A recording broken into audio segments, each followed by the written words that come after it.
Hello. Welcome to our YouTube channel.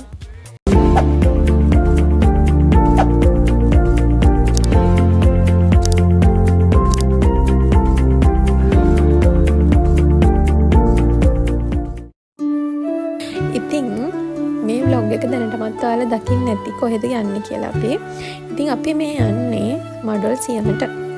ඉතින් ඇත්තටම අපි මේ වීඩියෝ එක ගත්තේ මඩොල් සියම යන දවසේ.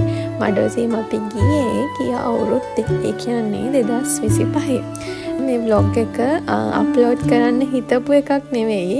නිකන් අපි ලස්සනට වීඩියෝ එකක් ගන්න හිතුණා. ඉතින් අපි ඒක ගත්තා.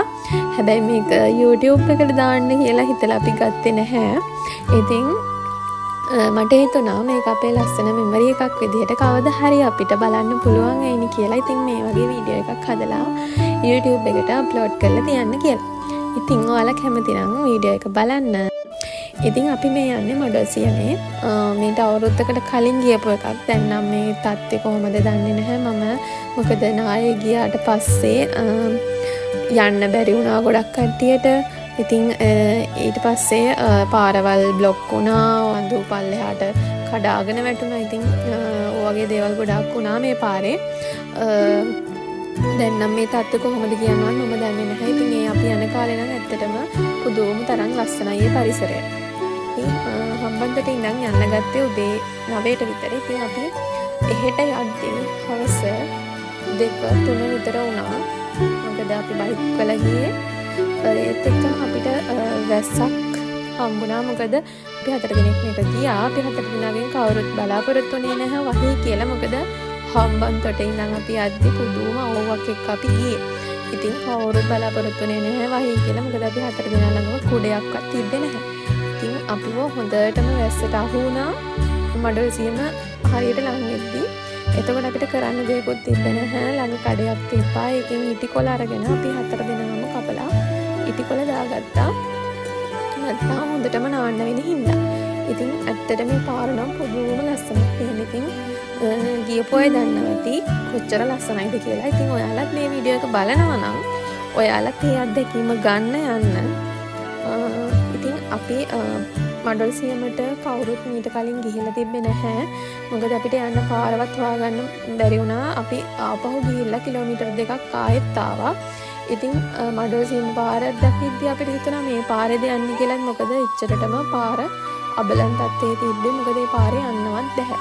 ඊට පස්සේ බයික් දෙක අරගෙන ගියෙත් පුදුම අමාරුවෙන් උඩට යනකම්. ওই විදිහට තමයි අපි උඩට ගියේ. අද්දී හැබැයි බෝඩ් එකක් ගහලා තිබ්බා.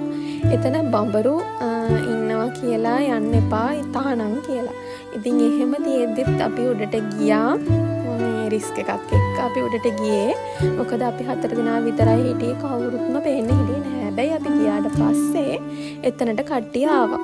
ඉතින් ඊට පස්සේ නම් චුට්ට බය නැති වුණා. බඹරු චුට්ටක් හිටියා. මොකද යාලා කතා කරද්දි තමයි බඹරු වෙනවා කියලා කියන්නේ. මම නම් දන්නේ එහෙම කියලා කිව්වා.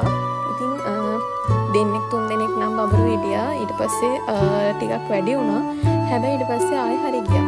ඉතින් මේ විදිහට තමයි උඩ ඉඳන් දැක්කහම view එක තියෙන්නේ මාරම ලස්සනයි.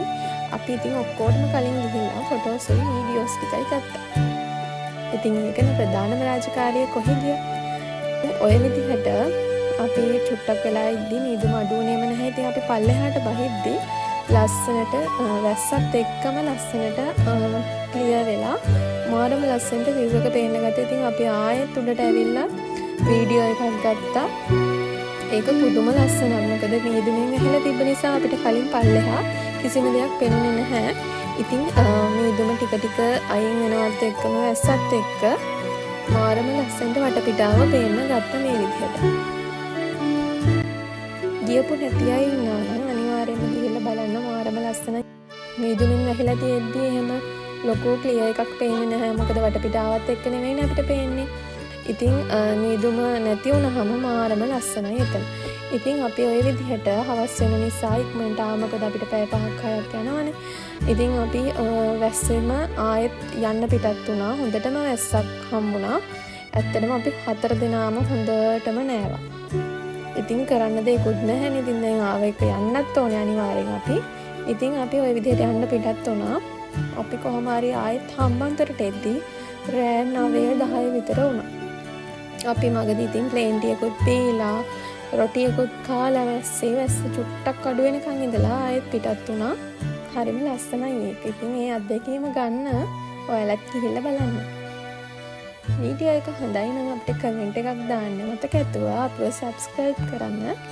ඉතින් වීඩියෝ එක බලුවට ගොඩාක් ස්තුතියි. අපි ආයෙ හම්බෙමු.